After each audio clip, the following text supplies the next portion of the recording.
Welcome to our channel UP Pathshala. हम आपके लिए लेकर आते हैं रोज़ाना करंट अफेयर्स। तो आज 18 अक्टूबर है। 18 अक्टूबर से जुड़े हुए क्वेश्चन जो भी बनते हैं, जो भी इंपॉर्टेंट क्वेश्चन है, वो हम आपसे डिस्कस करने वाले हैं। हमारे चैनल पे जुड़े रहिए और हमारे चैनल को सब्सक्राइब कीजिए, लाइक कीजिए, दोस्तों के साथ शेयर कीजिए। आइए शुरू करते हैं आज के करंट अफेयर्स। पहला क्वेश्चन है आई एन एस तरकश याद रखिएगा। INS. Tarkash participated in the 7th edition of the IBSAMAR maritime exercise held in which country. आपको ये बताना है कि IB समर नाम से जो मैरीटाइम एक्सरसाइज है, ये कौन सी 7th एडिशन था इसका, तो कौन से मुल्क में, ये कौन सी कंट्री में इसको पार्टिसिपेट किया गया आई.एन.एस. तरकश को। तो पहला हमारे पास वो है साउथ अफ्रीका, दूसरा साउथ कोरिया, तीसरा नाइजीरिया और चौथा है रशिया। तो इसका सही आंसर हमारे पास है साउथ अफ्रीका। तो अब देखिए IB समर आया आपके सामने। IB समर डिस्कस कर लेते हैं। IB समर क्या है कि जॉइंट मल्टीनेशनल मैरीटाइम एक्सरसाइज है। I for India, B for Brazil and SA south Africa MAR मैरीटाइम्स। तो ये एक्सरसाइज है जो कि 3 मुल्कों के बीच में होती है। और ये कहाँ पे हुई? ये इस बार हुई थी पोर्ट गुइबेरा, जिसको पोर्ट एलिजाबेथ भी कहते हैं। कहाँ पर? साउथ अफ्रीका में। दूसरा क्वेश्चन ये रहा। सवाल नंबर 2 है आपके सामने स्क्रीन पर। ये on which day international archaeological day 2022 is observed. तो ये कब मनाया गया? 15 अक्टूबर को, 14 अक्टूबर को, 13 को, 12 को। तो इसमें से बताइए सही आंसर हमारे पास क्या है? 15 अक्टूबर को। तो इंटरनेशनल आर्कियोलॉजिकल डे 2022 कब ऑब्जर्व किया गया है, कब मनाया गया? 15 अक्टूबर को। सवाल नंबर 3 ये बताते हैं। International archaeological day celebrated annually on the 3rd Saturday in October. अब देखिए 3rd सैटरडे को माना जाता है, चाहे वो किसी भी तारीख में है। तो इस बार 3rd सैटरडे कब था? 15 अक्टूबर को। ऑल दो participating events occur through out the month of the October. International archaeology day will be celebrated on 15/2022। तो इस बार कब मनाया गया है? 15 अक्टूबर को। तीसरा सवाल आपके सामने ये रहा।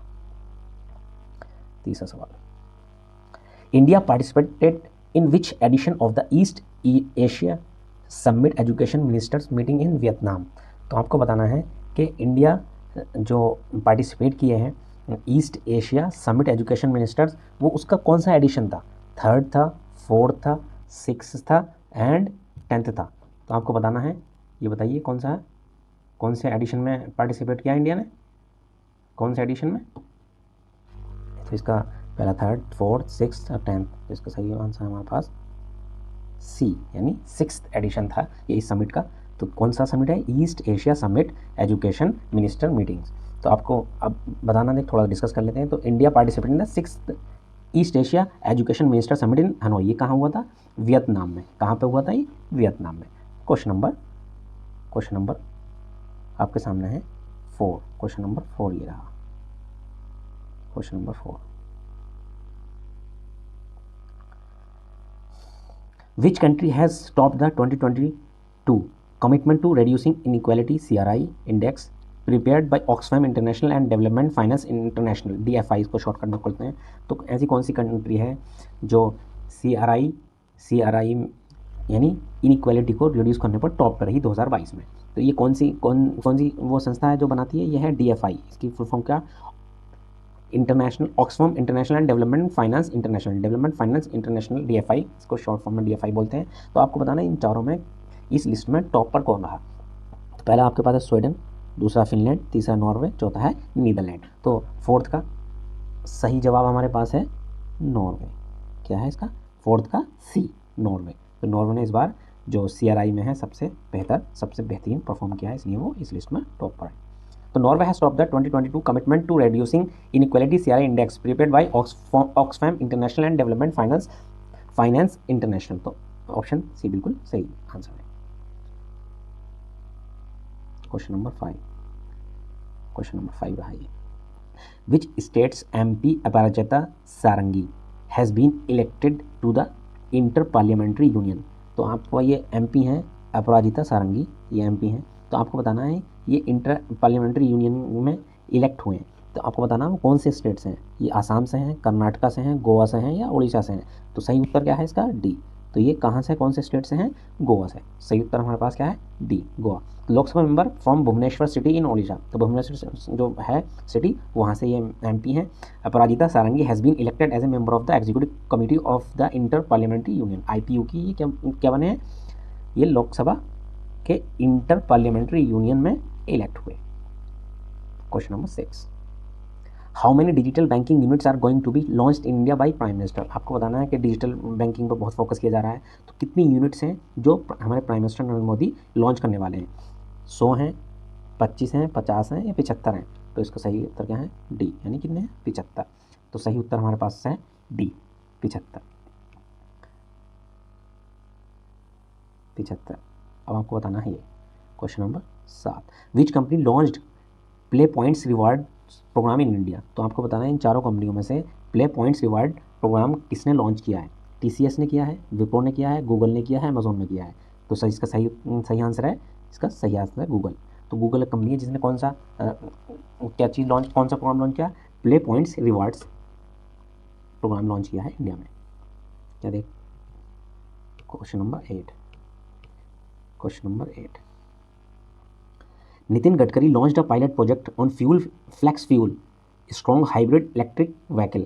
तो आपको ये इसकी फुल फॉर्म भी याद अगर कर लें तो बेहतर है, कहीं ना कहीं आपको ये देखने मिल जाएगी। तो FFB, तो पहले F का मतलब है फ्लैक्स, दूसरे F का मतलब है फ्यूल, और V का मतलब व्हीकल होगा। और तीसरे में देखिए अब ये SHEV, S for strong, H for hybrid, E for electric, V for vehicle. तो आपको FFV, SHEV, तो नितिन गडकरी ने पायलट प्रोजेक्ट लॉन्च किया है। तो आपको बताना है ये भैया कंपनी कौन सी है? तो ये मारुति है, टोयोटा है, MG है, मॉरिसन गैरेज या BMW है। तो आपको इसका सही उत्तर क्या है? बी, सही आंसर इसका बी, टोयोटा। कंपनी कौन सी है? Toyota. Question number 9, which state government launch the chief minister health insurance scheme in October 2022। तो आपको बताना है कि कौन से चीफ मिनिस्टर ने एक chief minister health insurance scheme अक्टूबर में लॉन्च की है? तो किसने की है? गोवा गवर्नमेंट ने, असम गवर्नमेंट ने, सिक्किम गवर्नमेंट ने, नागालैंड गवर्नमेंट ने। तो इसका सही आंसर हमारे पास है नागालैंड गवर्नमेंट। सही उत्तर हमारे पास है नागालैंड गवर्नमेंट, यानी इसका बिल्कुल डी राइट आंसर। इसके बाद है क्वेश्चन नंबर 10, ये बहुत इंपॉर्टेंट क्वेश्चन है, इस पर बहुत बवाली मचा है कि यह ग्लोबल 100 इंडेक्स सही है किस तरह से प्रिपेयर किया जाता है, जिसमें पाकिस्तान, श्रीलंका, बांग्लादेश को हमारे भारत से ऊपर उनको दिखा दिया गया कि बोले हमारी पोजीशन उनसे भी ज़्यादा ख़राब है हंगर इंडेक्स में। तो फिर भी देखते हैं इसमें कौन सी पोजीशन हासिल की है हमने। Question number 10, what is the India's position in the global hunger index है GHI 2022? 52, 150, 107, 102। तो ये तो पता ही होगा, बहुत आपने पढ़ा होगा। तो इसका आंसर है 102। हमारी इंडिया की पोजीशन क्या है? 102, ग्लोबल हंगर इंडेक्स में 102। Question number 11, the third world Kuchipudi ना कौन से स्टेट में बताना है आप, कौन से स्टेट में शुरू हुआ है? तो पहला है कर्नाटका, दूसरा है सिक्किम, तीसरा आंध्र प्रदेश, चौथा है डी। आपको पता है डी में तो बिल्कुल नहीं है क्योंकि ये तो साउथ का है, तो सिक्किम भी नहीं होगा, तो या तो कर्नाटका होगा या आंध्रा होगा। तो आंसर है इसका सी, आंध्र प्रदेश। तो ये वर्ल्ड कुचिपुड़ी नाट्योत्सवम कहाँ पे हुआ है? ये आंध्र प्रदेश में। क्वेश्चन नंबर 11 का C. Question number 12 which mining company has signed 3 separate MOUs with WHEL BHEL, IOCL and GAIL GAIL। इन तीनों से एक कंपनी ने, जो माइनिंग कंपनी है, एक MOU साइन किया है, तीनों से MOU साइन किए हैं। तो आपको बताना है वो कौन सी कंपनी है? ये सेल है, ये NTPC है, ये CIL है या NHPC है? तो आपको बताना है इसका सही आंसर हमारे पास है CIL, कोल इंडिया लिमिटेड। तो ये क्या है? इसने MOU साइन किया है किससे? WHEL BHEL से, IOCL एंड GAIL GAIL। तो इसका 12वें का सही उत्तर हमारे पास है C. Question number 13, question number 13 हमारे पास है, in which state the 5th edition of the mega kayak festival 2022 has been started, in which state? तो आपको बताना है कि ये जो मेगा कायाक फेस्टिवल 2022 है, ये कौन से स्टेट में शुरू हुआ है? तो आपको पता होना चाहिए। मेगा आ रहा है यहाँ पे, देखो ज़रा मेगा, तो मेगा किस में है? किस में? मेघालय में। तो इसका सही आंसर क्या है? मेघालय। बगैर देखे, बगैर सोचे समझा के लगा दिए। तो मेगा कायाक फेस्टिवल 2022 कहाँ पे होता है? 2022 का मेघालय में हुआ है, वैसे ही मेघालय में ही ऑर्गेनाइज़ किया जाता है। तो ये थे आज के आपके 17-18 अक्टूबर के करंट अफेयर्स से जो भी इंपॉर्टेंट क्वेश्चन वो हमने डिस्कस किए। आपको अगर ये वीडियो अच्छी लगी है तो लाइक कीजिए, सब्सक्राइब कीजिए और हमारे मोटिवेशन के लिए चैनल को ग्रो भी करते जाइए। ओके, धन्यवाद। जय हिंद।